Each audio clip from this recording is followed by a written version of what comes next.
tarde. Vamos, gostaria apenas de acentuar ou sublinhar um ponto, já mais ou menos tocado pelo Vladimir, a respeito da defesa da educação, que está sob ataque. Mas, se ouve bem, o Vladimir diz o seguinte: defesa da educação, vírgula, não tal como nós a conhecemos. Eu acho que esse me parece o ponto fundamental. Nós estamos na rua, é uma política mais alto, uma política de... mais perto? Tá bom, ainda mais na ressonância. Uma política de frente, de oposição e, curiosamente, desculpe o palavrão, estamos todos juntos pela educação. Todos pela educação é um nome feio, é o nome de um lobby, de um cartel, e nós estamos mobilizados, utilizando sem saber, nisso somos psicologicamente idiotas, inúteis, utilizando sem saber o slogan desse cartel, chamado Todos pela Educação, que se manifesta escandalizado de vez em quando com o que está ocorrendo, porque simplesmente o nome desse cartel foi vetado na primeira semana de governo, e não sabemos se vai voltar ou não. De modo que o foco dessa luta está um pouco desfocalizado. Então é esse o ponto que nós devemos debater. Se não for isso, nós estamos aqui reivindicando que é uma restauração. Ir para a rua para restaurar o que estava antes, aí a coisa fica complicada. Que tipo de luta é essa? Isso, enfim, não estamos avançando nada. Não estamos avançando nada. Bom, então, eu vou me centrar no seguinte aspecto. Veja só. O disparador dessa conflagração nacional, que eu espero que se avolume, não foi simplesmente, mas foi um contingenciamento, na palavra técnica usual, mas foi um corte de bolsas de pesquisa, que foi apresentada de maneira desastrada, revelando o fundo falso de toda essa nova administração, que não é administração, é outra coisa. Foi apresentada como uma retaliação. Retaliação porque o encarregado da educação, vou chamar de ministro, o encarregado é uma pessoa, digamos, limitada, e entregou tudo na primeira fala, dizendo que ia cortar, ia contingenciar para estancar a balbúrdia, os eventos ridículos e assim por diante nas unidades que não mereciam, nas faculdades, nas universidades que não mereciam, não estava à altura da remuneração das bolsas de pesquisas concedidas pela CAPES. Depois ele generalizou, tornou-se um corte linear. Mas ele acrescentou, depois ele se corrigiu, disse, não, é balbúrdia, mas tem mais uma coisa. São os cursos, as pós-graduações que não conseguiram a média limite, vai de 1 a 7 da CAPES. Todo mundo aqui é universitário, todo mundo sabe de que demônio eu estou falando. O Beelzebub é justamente esse centro de aperfeiçoamento pessoal de ensino superior, que controla a política de pesquisa no Brasil e tem um sistema de avaliação muito original e draconiano, que é o objeto do ódio universal de quem faz universidade no Brasil, pública, federal ou estadual. Ora, ele disse, eu estou simplesmente seguindo as normas da CAPES, estou apenas enrijecendo. Se nós vamos traduzir em linguagem racional, o ato que foi feito é o seguinte: trata-se de uma medida administrativa, contingenciamento é uma coisa trivial na administração pública, vacas gordas, vaca magra, fecha essa torneira, abre a torneira, eu estou simplesmente fechando a torneira e estou nada mais, nada menos utilizando o sistema, o método de avaliação da CAPES, estou fechando a torneira lá embaixo, onde a boa avaliação não chega, entre 3, 4 e assim por diante.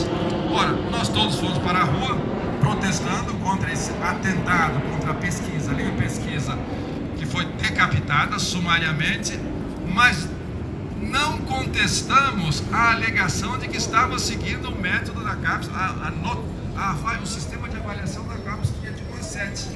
Isso já foi naturalizado, está internalizado. Por mais que nós odiemos, nós trabalhamos com esse sistema. Esse é o ponto. De modo que nós fomos para a rua pedindo que voltem, as bolsas de pesquisa voltem, de acordo com esse sistema que deve ser flexibilizado, amaciado, revisto para que esses cortes, essa violência traumática não se repita. Mas nós concordamos com a nossa servidão, concordamos com a nossa submissão, concordamos em ser avaliado dessa maneira. O que é um suicídio político, intelectual e pesquisa, falar em conhecimento sendo avaliado desse modo. Eu não vou esmiuçar o que é esse sistema de avaliação CAPES. Existem teses, inclusive, sobre isso. Existe até um trocadilho que eu ouvi outro dia de um professor de economia de Osasco, do mesmo departamento do rapaz que está lá barbarizando, falando: olha, existe alguma coisa na universidade brasileira chamado modo capitalista de produção, a qual estamos todos submetidos. Ora, isso não é de ontem nem de anteontem, isso é de muitos governos, isso já está aí há mais de 20 anos, esses sistemas já são implantados há mais de 20 anos. Claro que eu estou falando de uma posição mais ou menos confortável como observador, porque eu saí um pouco, eu já não estou mais submetido a ele, porque me aposentei antes dele entrar em vigor. Mas como eu continuo na ativa, eu tenho os depoimentos daqueles que são objetos dessa carnificina e que produzem teses sobre isso. Inclusive alguém fez uma tese, não vou dizer universidade, para não haver retaliação, e a tese foi: a banca hesitou um pouquinho em admitir a aguinha, a tese sobre o método CAPES de avaliação, porque isso iria causar problema. Então, a censura já vem de antes. Nós já estamos navegando nesse rio há um bom tempo. E o que significa? Trocando em miúdos, e não tão miúdos assim, o que significa esse sistema CAPES de avaliação? Pelo menos o princípio dele, o princípio que nós internalizamos, achamos que a vida universitária é assim. Bom, eu sou da USP, eu sou nascido e criado na USP, estou lá na USP entre professor e aluno há 50 anos, mais ou menos conheço aquela barraca. Aquilo já está em curso desde o fim dos anos 70. Desde o fim dos anos 70, quando a transição se aproximava, quando o fim da ditadura ou a modulação da ditadura se anunciava, os manda-chuvas do sistema USP de ensino já tinham como seu sonho de consumo a transformação desse sistema CAPES, e a sua conclusão final que nós estamos vendo agora. Nos mandarins um pouco mais viajados, o sonho deles era o sistema americano. É o sistema americano de avaliação, bolsas e assim por diante, de financiamento de pesquisa, inclusive com patrocínio empresarial. Aliás, o rapaz encarregado de educação no Congresso deixou escapar: por que não um instituto de biogenética patrocinado pela Fundação Roberto Marinho, pela Rede Globo, assim por diante? Porque aí nós começamos a perceber que essa história de parceria, de patrocínio empresarial, de avaliação, de importação de métodos gerenciais, de gestão da universidade, empresariais, já está aí há 3 décadas. E nós queremos que ele continue funcionando um pouco melhor. E quando vem um ato de violência em nome desse mesmo princípio, nós vamos para a rua esperando que ele se amacie um pouco. O que significa isso? Qual é o miolo dessa engrenagem? A nossa concepção que nós naturalizamos, que nós devemos funcionar na universidade por um sistema de avaliação semelhante a um sistema de preços de mercado e preços relativos que não tem a menor informação sobre nada. E eu me explico. É um esquema de alguns teóricos que dizem mais ou menos o seguinte: o que significa essa contaminação empresarial das universidades ou das instituições? A USP, por exemplo, não é mais uma instituição. Eu fui formado numa instituição. Atualmente eu trabalho como inativo, mas trabalho numa organização. E uma instituição que virou organização, mas ela funciona da seguinte maneira: portanto, nós estamos nos transformando numa fábrica de agentes ou de trabalhadores, entre aspas. Isso é uma metáfora e uma má metáfora em relação àqueles que de fato são trabalhadores, estão ralando. Depois nós chegamos a esse ponto, dóceis, e fabricamos alguma coisa inexistente. Somos avaliados por aquilo que nós fabricamos, que não existe, que é algo como uma falsa mercadoria. Nós somos impelidos, incitados, cobrados para produzir algo que nós não podemos produzir, que é uma falsa mercadoria num mercado inexistente. Então, construiu-se na universidade, construiu-se politicamente uma situação de mercado em que todos são empresários de cimento, todos competem com a sua pequena empresa e são avaliados. E esse sistema de avaliação é um sistema de preços relativos que faz com que você possa avaliar no conjunto. no limite, nós estamos fornecendo, inclusive, dados de avaliação para que a própria instituição se avalie a si mesma, inclusive produzindo políticas de avaliação, produzindo critérios de avaliação de impactos de políticas. Então, todo um sistema de avaliação sobre nada. Isso não tem a ver com conhecimento, com substância, com vida intelectual, com pesquisa, com absolutamente nada. É impossível fazer isso. Por quê? Porque o trabalho que nós fazemos, aí trabalho substantivo, trabalho de professor, trabalho de pesquisar, de ensinar, de estudar, de pensar, de transmitir, de conviver com as pessoas, esse trabalho não pode ser avaliado, o real do trabalho não pode ser medido. O trabalho é uma falsa mercadoria. Eu posso medir a produtividade, a eficiência, a eficácia de uma fábrica de automóveis, mas no trabalho real, intelectual, isso não é mesmo, e mesmo numa linha de montagem, o trabalho real é diferente do trabalho prescrito. O trabalho prescrito é outra coisa, o trabalho real é uma invenção que se dá no momento. E nessa invenção é que faz com que as coisas funcionem. Se você segue o script, mesmo numa fábrica propriamente dita, nada funciona. No nosso caso é absolutamente isso. Não há script a ser seguido. Ora, nós, portanto, somos vítimas. Nós não somos vítimas, nós participamos, nós somos cúmplices, nós somos colaboradores desse ato de violência, que é nos deixarmos avaliar. Não é que não queremos ser avaliados pela sociedade diferente. A avaliação é outra coisa, a avaliação já é um nome envenenado. Nós participamos desse ato de violência política, nós nos comportamos como se fosse uma empresa, mas nós não produzimos nada e nós achamos que é assim mesmo. E somos constantemente avaliados, por quê? Por produtividade, por metas, estamos batendo meta o tempo todo. Estamos trabalhando para o currículo Lattes, madrugada dentro, atualizando o currículo Lattes, não sabemos como vai ser avaliado. Não dá para avaliar o esforço, a vida social, mental de alguém que se empenha num trabalho intelectual coletivo, que é o que acontece na universidade. Se nós não conseguimos nos arrebentar essa coraça de ferro, essa gaiola que está enferrujando a vida mental, todo mundo, o Brasil inteiro, todas as universidades, todo mundo rala 24 horas por dia durante a semana para produzir, para ser avaliado e para continuar ganhando uma merreca e fingindo que está pesquisando, e por isso sendo compelido a fraudar pesquisas.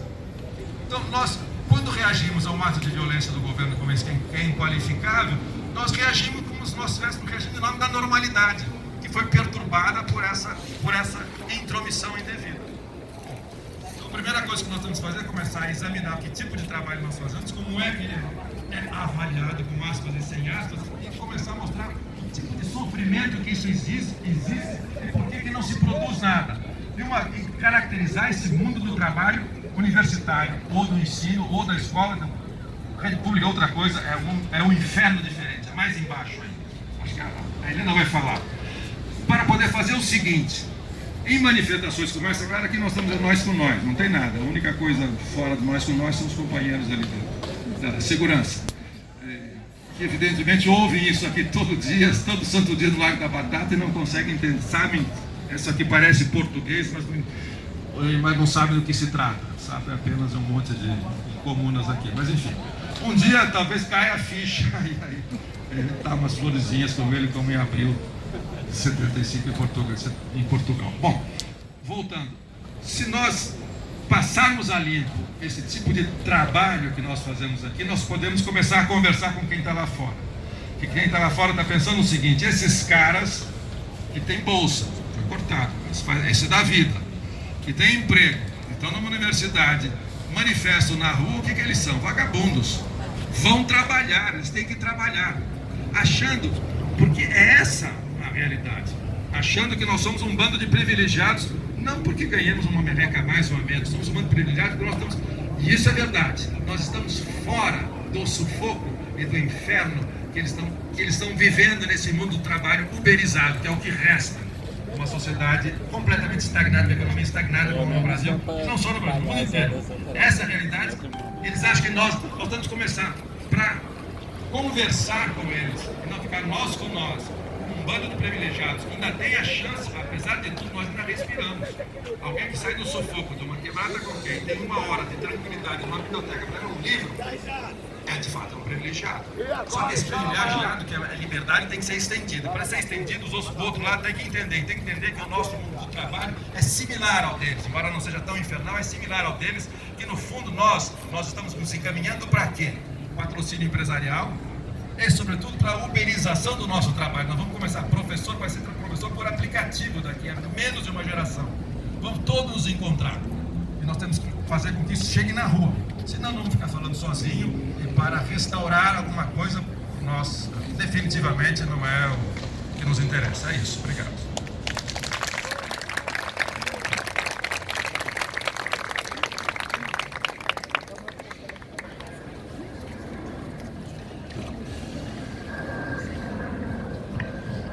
Alô. Boa tarde a todas, a todos. Eu me chamo Helena Silvestre, sou militante do movimento de moradia há muitos anos, durante muitos anos no MTST, depois a partir de 2011 no Luta Popular. Sou parte de uma revista que publica trabalhos de mulheres, a revista Amazonas, e que também realiza trabalho territorial de organização das mulheres em alguns lugares aqui em São Paulo, na zona sul da periferia da cidade, aqui sobretudo, mas que se relaciona com mulheres que também fazem trabalho em outros países. E, enfim, estou enfiada em todo tipo de rolo que for possível imaginar nessa vida de quem vai tentando resistir aos ataques e que já vem se queimando há algum tempo no inferno mais abaixo, como estava dizendo o Paulo. A sensação que eu digo essas coisas que tem a ver com o lugar de onde eu falo para poder compartilhar algumas questões que eu acho importantes para pensar desde esse lugar.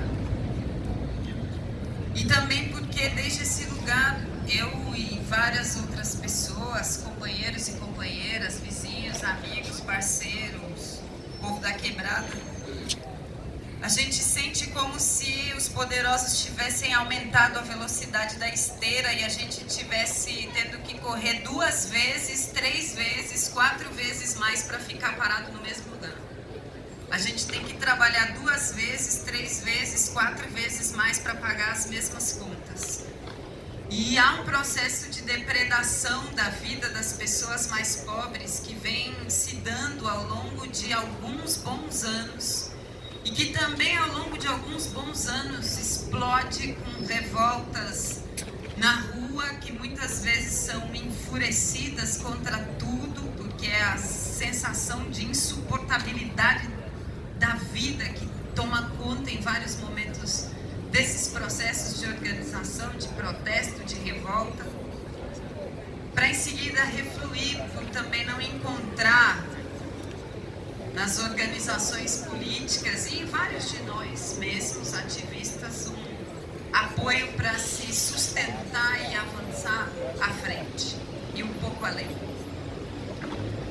A gente viveu uma série de coisas, é sempre difícil não lembrar de junho, mas de junho, dos rolezinhos, das greves que fizeram os garis, da ocupação das escolas e de uma série de lutas que aconteceram, todas elas por fora das organizações que tradicionalmente fizeram lutas, muitas vezes, como no caso da greve dos garis, contra a própria direção do sindicato, mas que expressavam uma necessidade imperiosa de organização radical, com pautas radicalizadas em defesa de coisas mínimas, em meio a vidas já bastante depredadas. E acho que esse processo, ele seguiu, essa geração também que ocupou as escolas, está nas universidades privadas, sofrendo, que às vezes é a única porta de entrada para setores mais pobres no ensino superior, e que também está sofrendo um processo de aceleração e de cobrança de altíssima produtividade, com uma condição de trabalho absurdamente precária dos profissionais da educação que atuam aí, mas também sem muitas condições de permanência na universidade. Na própria universidade pública, assim, que pouco a pouco com as cotas tem acolhido mais estudantes com um perfil um pouco menos elitista do que o padrão para as universidades, também tem acontecido muitas coisas, e o adoecimento de vários estudantes que têm que entrar no âmbito de ensino diante de suas defasagens imensas oriundas de um sistema educacional público, que ficam adoecendo diante da cobrança de uma produtividade absurda de trabalhos, de uma série de coisas, também é gritante, e a gente tem visto vários casos. A gente recebe na Universidade de São Paulo vários e-mails da administração preocupada com o adoecimento dos estudantes. Preocupada, entre aspas, né? Mas isso já está incorporado ao ritmo institucional de funcionamento e vai ficando cada vez mais evidente com a presença de setores que têm ainda mais dificuldade de correr na velocidade que essa esteira tem exigido de nós.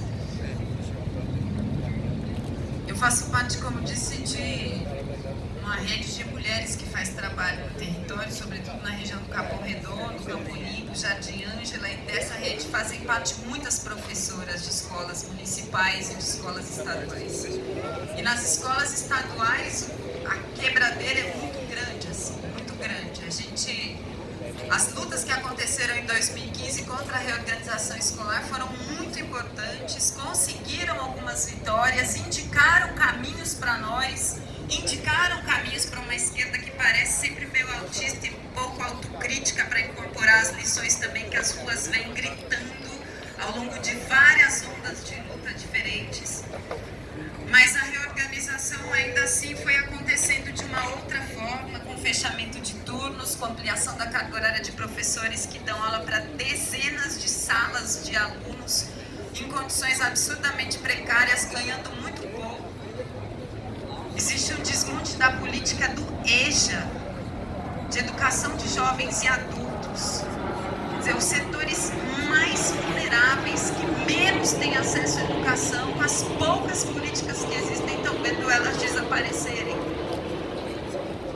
Os estudantes secundaristas que se mobilizaram também no dia 23, e que foi uma mobilização importante, embora pequena e embora não muito apoiada por vários setores da esquerda organizada, tem denunciado ao longo de vários meses a precarização da merenda.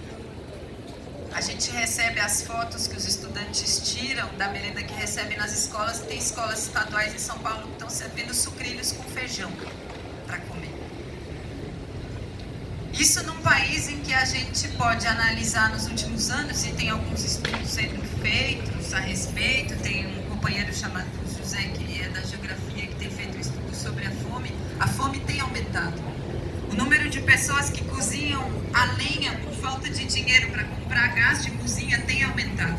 O número de pessoas que fazem parte dos seus trajetos para o trabalho ou para a escola a pé por falta de dinheiro para pegar mais que uma condução tem aumentado.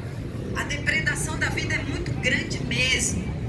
E a fúria das pessoas de não conseguir correr na velocidade, que é a fúria de quem vai ficando para trás, ela aparece se ela não encontra um discurso radical onde ela possa se apoiar para se organizar e pensar mudanças, ela vai se escorar no que encontrar. E lamentavelmente o nosso governo apareceu ilusoriamente para alguns setores como essa radicalidade. Alguns setores, inclusive, que já se arrependem, porque percebem que o ritmo de precarização da vida está se aprofundando, está se acelerando ainda mais. E nós temos que, então, fazer o que diante disso? E essa é, eu acho que, a contribuição que eu queria fazer, com algumas provocações e algumas reflexões. Tem muitas coisas acontecendo, e as pessoas que vêm sofrendo essa depredação ao longo de tantos anos vêm construindo maneiras de resistir, de se associar, de se reunir e de coletivamente seguir existindo. Porque é disso que se trata. A gente está em São Paulo e falar que o número de pessoas que cozinham com lenha tem aumentado, porque as pessoas não têm dinheiro para comprar gás de cozinha, parece irreal, parece que não encaixa com esse lugar, esse lado da batata, esse excesso de desenvolvimento, tecnologia e essa concentração de capitais. Mas é exatamente disso que se trata. A miséria está se aprofundando a vizinhada de uma opulência que é expressa também no recorde dos bancos, no recorde de lucro de empresas e grupos como o Croton, que estão na educação se alimentando de fiéis e ProUni há um tempo já, que não produzem pesquisa, que não promovem qualidade de ensino e que sequer têm produzido a possibilidade de entrada no mercado de trabalho, que era também uma ilusão que foi se fortalecendo em relação a essa entrada no ensino superior e que agora tem algumas gerações que já se deparam com ela, porque vão se formando e mesmo formados não vão trabalhar nas suas áreas, vão seguir trampando no telemarketing porque são formados, mas são pobres formados e são formados nas universidades mais precarizadas que são financiadas com dinheiro público. A gente precisa conseguir conversar, eu acho, e, sei lá, como a gente fala, tecer, costurar, alinhavar, tricotar, juntar, confluir, convergir, talvez, tantas resistências que têm acontecido em lugares muito diferentes. Tem acontecido as resistências porque sem elas as pessoas não conseguem sobreviver. É realmente uma questão de sobrevivência, algumas estruturas comunitárias que vão seguindo e que vão se disseminando pelos bairros, porque é impossível lidar com uma série de violências que só vão se aprofundando. É impossível seguir existindo e resistindo sem essas mínimas articulações coletivas. A olho nu, várias delas vão parecer bastante despolitizadas para as expectativas que a gente tem como pessoas letradas, que estudam, muito críticas. Mas talvez a nossa tarefa seja exatamente conseguir falar além de nós mesmos e discutir nesses espaços o quanto essas articulações têm sim política dentro delas e o quanto essa política é essencial agora. E o quanto é importante que se veja como política para que possa se articular como política. E se articular como política com radicalidade. Numa radicalidade que é correspondente à depredação e aos ataques que nós temos vivido ao longo desses anos. A gente vai às ruas, a gente vê os protestos, a gente entrou também no frenesi dos protestos. Eu estava tentando contar a quantidade de lutas que rolaram esse ano e assim... O Sampaprev, que no município de São Paulo foi aprovado no dia 26 de dezembro, que é uma puta de uma sacanagem aprovar o Sampaprev no dia 26 de dezembro, que já coloca a previdência dos servidores municipais para funcionar a partir do regime de capitalização, além de ter aumentado em 3% a contribuição que esses trabalhadores têm de fazer, foi aprovada no dia 26 porque houveram muitas lutas no final do ano, na boca do Natal, desse setor mobilizado que estava ali de maneira persistente tentando bloquear que isso fosse aprovado. E aí conseguiram aprovar desse jeito. Só que o que acontece na educação é um pouco também o que está acontecendo em várias outras dimensões, né, da nossa vida e do país. É arrastar para dentro do círculo, da ciranda maldita da mercadoria, toda e qualquer coisa que ainda possa parecer estar fora dela, ou que ainda possa parecer estar dando pouco lucro e tenha que ser trazida mais para o centro do circuito para ampliar a taxa de ganância aí do capital internacional. Porque essa também não é uma agenda só para o Brasil. A gente está vendo isso explodir com a proposta de reforma da Previdência em vários países que começaram lutas que a gente não sabe como vão acabar, como na Nicarágua. Nós temos que conseguir, eu acho, e esse tem sido uma tentativa e um esforço de várias pessoas, e acho que a gente precisa ampliar esse esforço, é compartilhar, porque se é verdade que a gente tem o privilégio de parar uma hora numa biblioteca para ler um livro, a gente não deve abrir mão do privilégio de ler um livro, mas a gente deve pensar como é que este privilégio está a serviço daqueles que não têm este privilégio, para que isto deixe de ser um privilégio. Então a gente sai do lugar que a gente está e vai até o lugar onde isso precisa ser compartilhado como ferramenta de luta. E acho que quando a gente faz esse movimento de estar nesses lugares, de ir para a quebrada, não de ir lá, de ser que as pessoas têm de fazer, porque isso também é um pouco o aspecto colonizador que a universidade tem muitas vezes na sua postura e que corrobora, coopera para esse discurso anti-intelectualidade que esse governo propaga. Então não é reproduzir isso, mas é chegar e fortalecer os processos de organização que acontecem. É tentar disputar deles o que eles têm de mais potente na sua radicalidade.